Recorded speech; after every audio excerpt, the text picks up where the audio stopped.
Did you know that the human body can begin showing signs of decline up to 12 months, sometimes even earlier, before death? And yet, most families don't notice them at all. According to palliative care experts, many end-of-life symptoms are subtle, so quiet, so easy to dismiss as just getting older, and that's what makes it so heartbreaking. By the time we finally realize what's happening, we've already lost something irreplaceable: time. Time we could have spent comforting, connecting, and preparing. So let me ask you, has someone you love been acting just a little different lately? Maybe they seem more tired than usual. Maybe they've lost interest in the things they used to enjoy. Maybe they've lost weight without even trying. These aren't just random changes. In this video, we're going to gently walk through 5 quiet but powerful signs that could indicate a loved one is in their final year of life. Some may surprise you, but knowing what to look for can make all the difference. If you're new here, I'd be grateful if you liked this video, subscribed, and tapped the bell so you never miss another heartfelt message. Now, let's begin. Sign 1. Unexplained weight loss. There's a difficult truth most families struggle to accept. Unexplained weight loss in an elderly loved one is almost never harmless. In fact, it's one of the most common signs that someone may be entering the final stage of life. It doesn't happen overnight. It creeps in. A slightly looser shirt, hollowing cheeks, half-eaten meals left untouched. People notice, but no one says a word. We chalk it up to aging, to stress, to appetite. But deep down, you feel it. Something isn't right. When an older person begins losing weight without trying, it's not just about what they're eating. It's that their body is slowly shutting down from the inside. The systems that once sustained life begin to disengage. Even if they're still smiling on the outside, their body can no longer absorb the nutrients it needs: protein, hydration, strength. Muscle mass fades. Energy slips away. And here's the danger. This decline doesn't reverse. It's not a phase. It's not a rut. It's often the beginning of the end. You may have already tried everything: cooking their favorite meals, offering nutrition drinks, gently reminding them to eat. But nothing helps, because at this stage, it's no longer just about food. It's about function. Their body is retreating, and the systems that once fought to stay alive are starting to let go.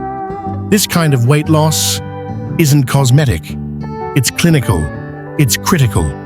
It makes them more vulnerable to falls. It strips away their strength.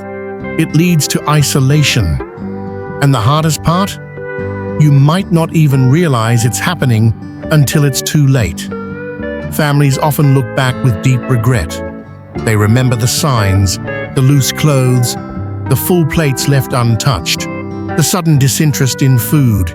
They wish they'd taken it more seriously, before hospice, before the ER, before the final goodbye.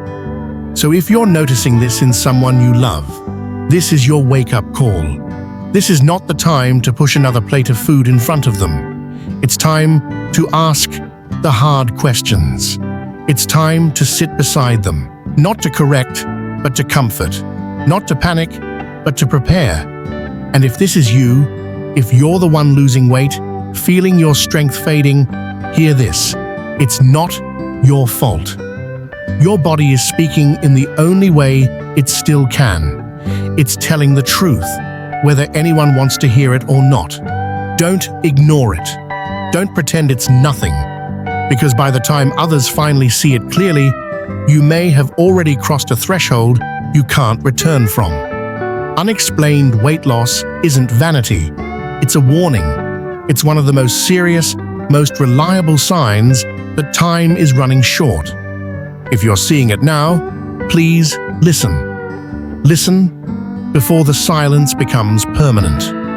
If any of this speaks to you, I'd love to hear your thoughts. Just comment yes below. Your words matter. Sign number 2, persistent fatigue and weakness. There's a kind of exhaustion that most people don't understand until they've either lived through it or watched someone they love fade into it. This isn't just being tired. It's not, "I need a nap," or "It's been a long day." This is something deeper, a bone-deep weariness, a heaviness that settles into the soul.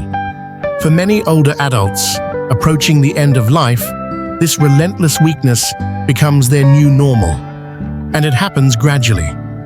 They stop getting dressed in the morning. They stop eating, not out of stubbornness, but because even sitting up feels too hard. Holding a conversation becomes draining. Words take more effort. Walking to the kitchen feels like climbing a mountain, and once they get there, they've forgotten why they came. This isn't laziness. It's not stubbornness. It's the body, gently, quietly, beginning to shut down. The heart doesn't pump as strongly. Blood doesn't flow as quickly. Muscles are starved of oxygen.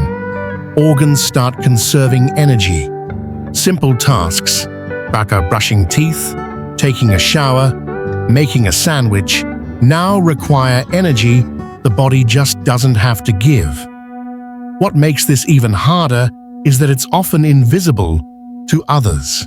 To the outside world, they're just resting a lot, not in the mood, taking it easy. But inside, every movement feels heavy. Every day is a quiet battle. Every task, a mountain. What's even more painful than the physical decline is the emotional weight that comes with it. Many seniors can feel something shifting inside them. They sense themselves slipping away, but they often stay silent, too proud or too afraid to speak up. They don't want to worry their children. They don't want to be a burden.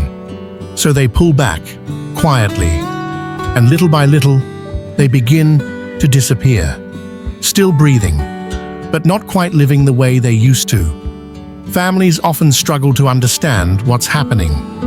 They try their best, encouraging walks, dropping off favorite meals, planning visits. But none of it seems to work. That's because it's no longer a matter of motivation. It's about capacity. The body isn't shutting down because it's being ignored. It's shutting down because it's reaching the end. One of the hardest truths for loved ones to face is this: watching someone who once glowed with life slowly dim before your eyes feels like losing them twice.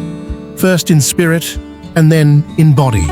Trying to push them, urging them to rally, to get up, to stay active, it doesn't help. It only adds to their pain. What they truly need now is comfort, understanding, peace, a calm, steady presence, someone who can sit beside them without needing words, someone who can simply hold their hand without trying to fix a thing. And because at the end, love isn't always loud. Sometimes, the deepest kind of love is just being there, quietly, gently, unconditionally. So if you've noticed someone you love becoming more tired, more distant, struggling to keep up, don't brush it off. This could be their body's way of saying what they can't put into words. Listen. Offer kindness. Let them rest. And most importantly, make peace with the possibility that they're not giving up. They're simply getting ready to go home. If you know someone going through this, share this message. It might help them feel seen. It might even change a life. Sign number 4. Changes in breathing patterns. Sometimes, what catches us off guard most in the final stages of life isn't silence or stillness, but the breath. Breathing, the most constant rhythm of our lives, from our very first cry to our final sigh, tells the story of our existence. But as the body begins its last chapter, That rhythm changes, and those changes speak volumes, even when no words are left. Most people imagine death as sudden, like a light flicking off, but it's more like a flame slowly dimming. One of the earliest, clearest signs is a shift in how someone breathes. At first, it's subtle, shallow breaths, a bit uneven. Then, there are long pauses between inhales. You might hear short gasps, followed by silence. Breathing becomes labored, even when they're resting. Turning in bed, changing position, what once took no effort now leaves them breathless. When this happened to my brother Arthur, it shook me more than I expected. He was always strong, played baseball into his 60s, spent weekends in the garden. But one rainy evening, as we sat quietly watching the sky darken, I noticed something had changed. His chest rose and fell irregularly. Short breaths, long pauses. I told myself it was just a long day, maybe the weather.